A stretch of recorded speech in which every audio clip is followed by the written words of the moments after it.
Mais à présent, il est temps de passer à notre page Actu Sport avec entre autres du karting et du rallye provincial. Allez, c'est parti.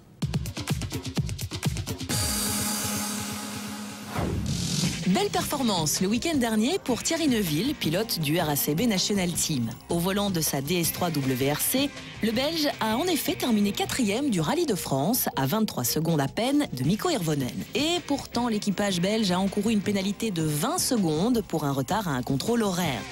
Mais avec 5 meilleurs chronos lors de la dernière journée de course, Thierry Neuville a réussi un véritable exploit et signe son meilleur résultat en WRC.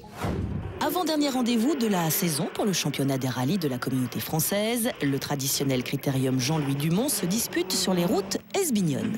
Au volant de l'unique WRC au départ, Lionel Hansen, copiloté par Johan Jallet, va réaliser une véritable démonstration en Division 4 en ne commettant pas la moindre erreur. La victoire était donc logique pour cette Subaru ex-Solberg. Dans le sillage Lionel Hansen, la lutte a fait rage entre plusieurs Mitsubishi Lancer Evo. Avantage final à Jan Jacobs, bien dans le coup dès les premières étapes spéciales sur cette Lancer Evo 6.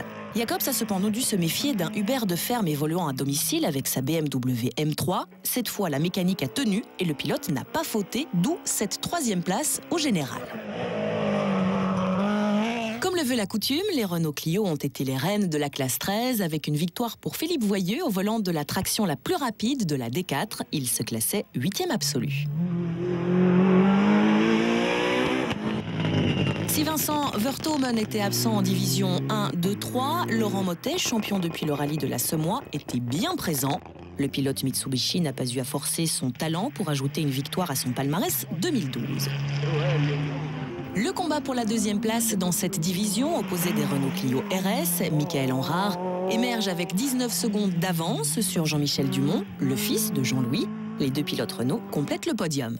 En preuve historique, victoire de Bernard Lamy et son étonnante et très performante Volvo Amazon.